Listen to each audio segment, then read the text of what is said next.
What if the gardens of the ancient world were not decorative?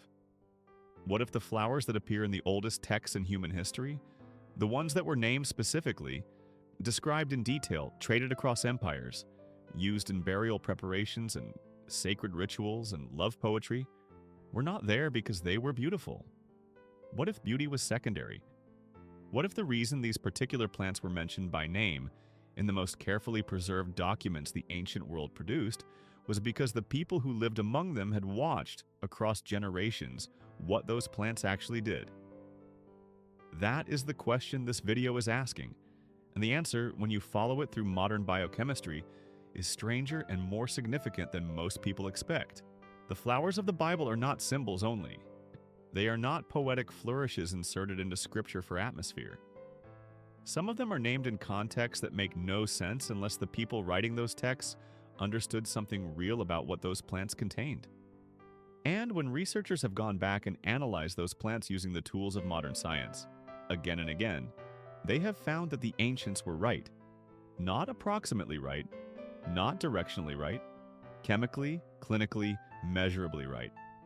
Stay with me because flower number 8 on this list is going to surprise you with how precisely the ancient world understood something that Western medicine only validated in controlled clinical trials in the last 30 years. And flower number 1, the first flower named in this video, carries a burial detail from the Gospel of John that most people read past without stopping. When you stop and read it carefully, it changes the way you think about what the people who wrote these texts knew. We are going to count down from 8 to 1. Every flower has a biblical reference, a chemical compound, and a documented clinical finding. Let us begin. At number 8, we have lavender. Lavender has been used across the ancient Near East for thousands of years. It was found in Egyptian mummification preparations. The fragrance traditions of the biblical world drew heavily on the lavender family, and several scholars connect the plant to the spikenard mentioned in the Song of Solomon, though the botanical identification is disputed. What is not disputed is what modern researchers have found inside the flower. A lavender oil contains 2 primary active compounds, linalool and linaloyl acetate. These compounds have been studied in more clinical trials than almost any other plant-derived substance in the anxiety and sleep research literature. The findings are consistent. Inhaled lavender reduces cortisol levels in measurable amounts. Oral lavender preparations, standardized to linalool content, have shown statistically significant reductions in anxiety scores in randomized controlled trials. Sleep quality improves with lavender exposure. Applied topically, the compounds show anti-inflammatory effects on skin tissue. The ancient world did not have cortisol measurements, but they had centuries of observation. They knew what happened to people who worked with lavender regularly. They knew what happened in the rooms where it was burned. They knew something. The chemistry tells us what. At number 7, we have chamomile.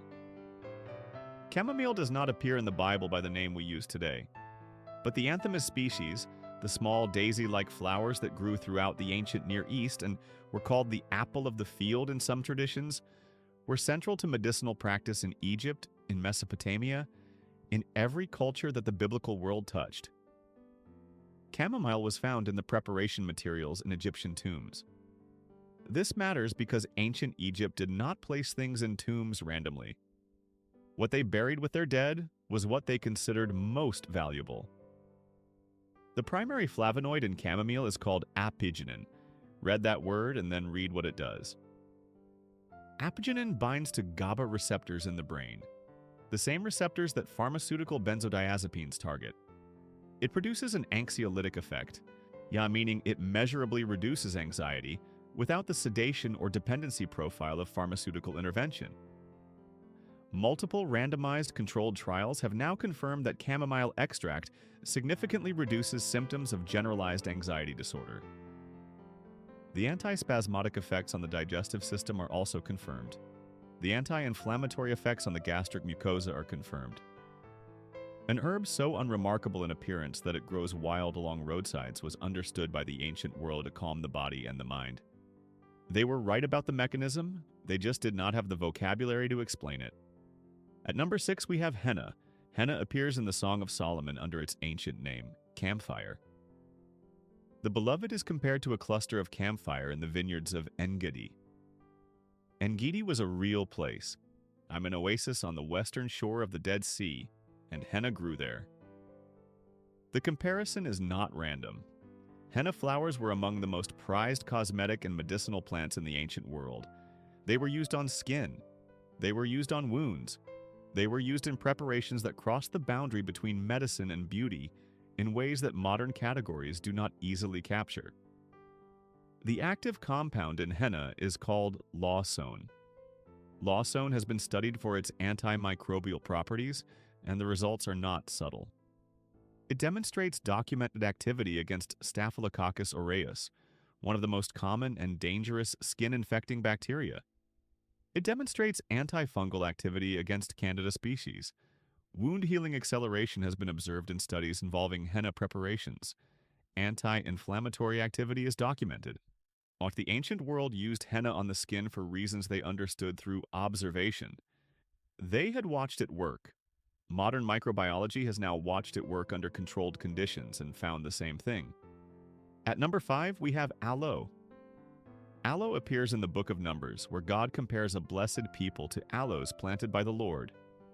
It appears again, and this is the detail that stops people, in the Gospel of John. When Jesus is taken down from the cross, a man named Nicodemus brings a mixture of myrrh and aloe for the burial preparation. The text specifies the quantity, 75 pounds. Think about what that means. 75 pounds is approximately 34 kilograms of medicinal plant material, carried to a burial site, on short notice, at personal risk, in the middle of a politically dangerous situation. You do not bring 34 kilograms of anything unless you believe, with certainty, in its importance. Aloe was not brought in that quantity as a gesture.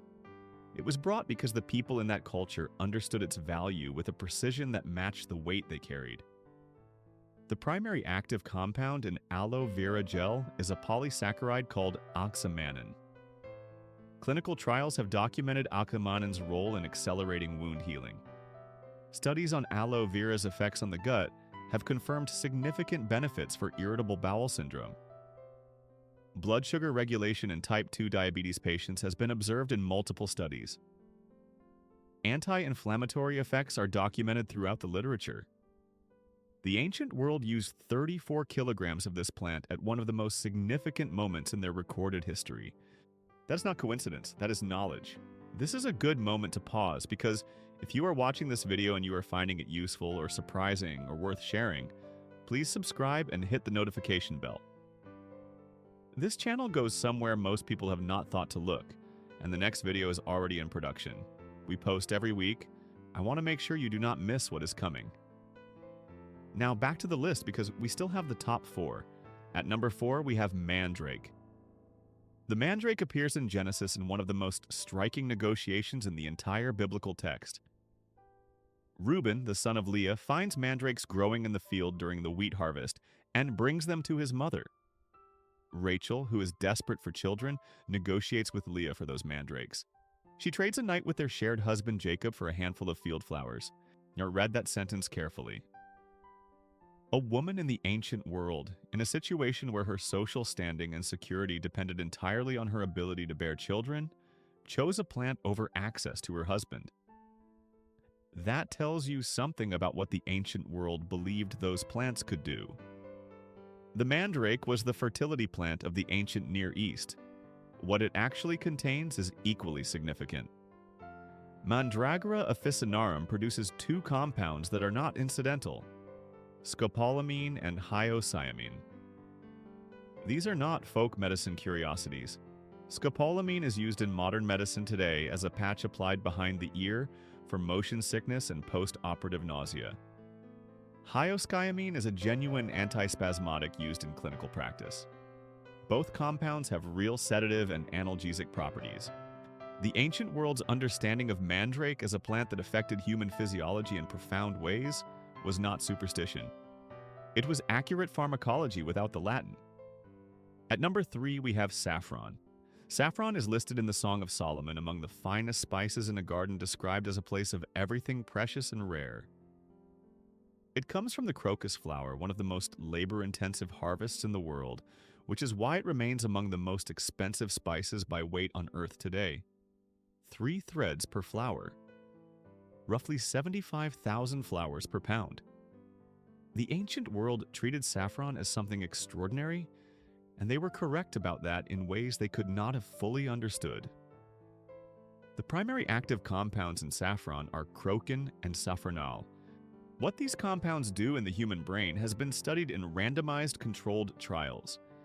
Several of those trials have directly compared saffron extract to fluoxetine, the pharmaceutical antidepressant sold under the brand name Prozac. The results of those trials are worth sitting with. Saffron produced antidepressant effects statistically comparable to fluoxetine in multiple studies. That is not a mild finding. That is a spice the ancient world preserved in their most beautiful poetry, showing up in peer-reviewed pharmacology journals as a compound that works on depression with the same measurable effect as a modern pharmaceutical. There is additional research on saffron's potential in protecting memory function in Alzheimer's research. Protection against macular degeneration, the leading cause of age-related vision loss. Anti-anxiety effects that occur without sedation. A flower so small it takes 75,000 of them to make a pound, and the people who gathered it knew it was worth every one. At number 2, we have Lily of the Valley. Lily of the Valley appears twice in the most significant ways. In the Song of Solomon, the beloved calls herself the Lily of the Valleys, and then, centuries later, in the Gospel of Matthew, Jesus points to the lilies of the field and says that even Solomon in all his glory was not arrayed like one of these. Think about what that means in context. Solomon was the wealthiest king in the documented ancient world. His robes were the most magnificent human wealth could produce. And the claim being made is that a wildflower surpasses all of it. This is either pure poetry or it is something else. An acknowledgement that what grows from the ground by its own intelligence carries something that human production cannot replicate. The lily family contains cardiac glycosides in compounds that affect heart rhythm. The same class of compound, digitalis, derived from the foxglove plant, became the foundation of early cardiac medicine. The lily also contains antioxidant flavonoids. Traditional medicine systems across cultures have used lily preparations for anxiety reduction and heart support, and modern research has begun to validate those uses at the molecular level. The ancient world saw these flowers and named them alongside royalty. The chemistry suggests they understood in some form that these were not ordinary plants. At number 1, we have the Rose of Sharon. The Rose of Sharon is named at the very opening of the Song of Solomon.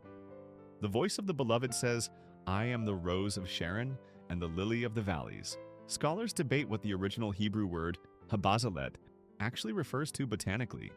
The translations have suggested tulip, narcissus, crocus, and others. But the rose family Rosa species has been studied extensively. And what the research has found in rose hips, the fruit that follows the rose flower, is remarkable. Rose hip extract contains vitamin C at concentrations significantly higher than citrus fruit. It contains polyphenols with documented anti-inflammatory activity. And here's the finding that clinical researchers were perhaps not expecting. Rose hip extract has been studied specifically for its effects on osteoarthritis, the chronic joint condition that affects hundreds of millions of people globally. Multiple clinical trials have documented that rose hip powder reduces cartilage degradation markers. Participants reported reduced pain and improved joint function. The trials were controlled and the findings have been replicated. The ancient world named this flower first in their most celebrated poem about beauty and value. Modern research found inside it a compound that protects the joints of the human body from breaking down. The first flower named was carrying something real. Modern science did not discover these benefits, it confirmed them. That is the distinction this video has been building toward. The people who walked through the fields of the ancient Near East, who wrote these texts, who carried 34 kilograms of aloe to a burial, who traded access to their husbands for a handful of mandrake, who named a wildflower above the wealth of the wisest king, were not guessing. They were observing. Across generations, across cultures, and across the careful tradition of people who paid close attention to what grew around them and what it did to the bodies of those who used it. They did not have clinical trials, they had something else. An unbroken chain of observation, stretching back further than our records go. And when researchers finally pointed the tools of modern biochemistry at these plants, they found that the chain was accurate. What this means is something worth sitting with. We did not inherit a world of ignorant ancestors who stumbled through life without understanding. We inherited a world of careful observers who encoded what they knew in the texts they considered most important, in the plants they named specifically, in the quantities they carried and the prices they paid and the negotiations they made across a handful of wildflowers in a wheat field. I want to know which one landed hardest for you. Leave a comment and tell me whether it was the saffron comparison to fluoxetine, the 34 kilograms of aloe at the burial, or the mandrake trade in Genesis. Those three details are the ones that most people come back to. I read every comment. If you are not subscribed yet, hit that button and the notification bell. We post every week and the next video is going to go somewhere most people have never thought to look.